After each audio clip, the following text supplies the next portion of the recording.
No, it's in the book. So Okay. it's actually the first fable I talk about because I want people to understand that your perspective naturally is biased. It's based on your experiences and your lived beliefs, and be open that someone's lived a different life and had different experiences and different outcomes. And so if you lean into any problem or opportunity with curiosity and questions, you can potentially see the whole thing in front of you. And so I start with the elephant, the elephant and the blind men, and talk about, how they argue about they're touching a snake or a sail or a trunk or a barrel, and that it's really something much bigger and better. And once they start asking questions and understand it's a bigger thing, there's joy in that. And so I talk about Goldilocks, finding your just right fit, knowing what you don't like is just as important as what you do like. So try on the different chairs and the porridge and figure out things like that management style. I don't like it, or I like this. And if I ever become a leader, I want to emulate you, right? Like you start picking up things that work for you and your superpowers. And I talk about the tortoise and the hare. I talk about the three pigs. Like each of them have like these life lessons and personal stories and professional stories. I'm so curious, like a person with all the experiences and knowledge that you have, you could have written a book probably about, there's no shortage of topics that you could possibly write a book on. But and I just purchased my copy like literally just now.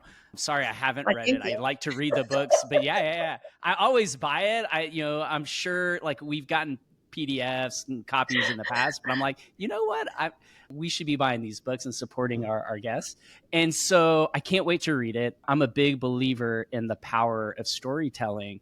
And so I'm just curious, like how, to me, this is about the art of storytelling and how that factors in to leadership. And so how did you narrow down to this particular topic for the book?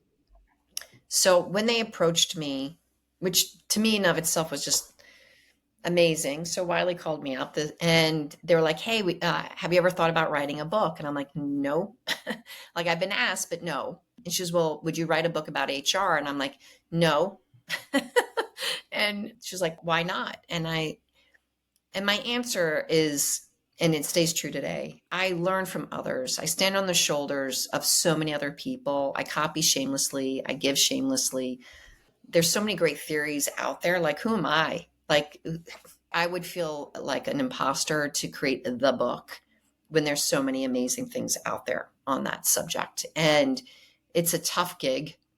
And there's so many different flavors of this gig. And if someone wants my coaching, my mentoring, yeah, call me up, hit me up, right? But I will never say that I'm the subject matter expert on that and you should like take my book and put it on your shelf. And she was like, "Well, what would you write about?" And no one ever asked me that. And I'm like, "Oh no, I have to think about this now." And I really thought about it. And I'm like, the thing that gets me excited, because I'm dyslexic and I think in pictures, I'm a creative in my head and I tell stories. And when I was questioned about like what do I stand for and where my beliefs come from, I'm a storyteller. And I believe in the neuro impact. When you tell a story from beginning, middle, and end, our brains fire up.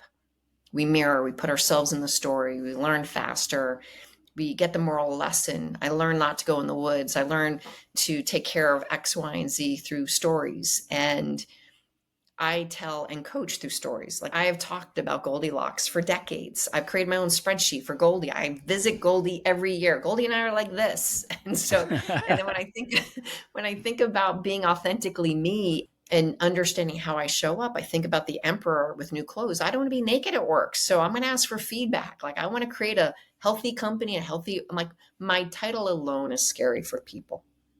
I have to create a environment which you will come and tell me the truth. And so I channel my emperor with new clothes. I want to create a healthier village, a community. And so I'm thinking like, what if I share my stories that I've coached and mentored others for so long? And so I picked my top 8 fables and folktales and made a book out of it. And the first chapter is the power of storytelling, Stephen. I go into the neuroscience behind it and why stories unlock emotions and learnings and trust. And then I go into the fables. And it's a little bit of a workbook at the end, too.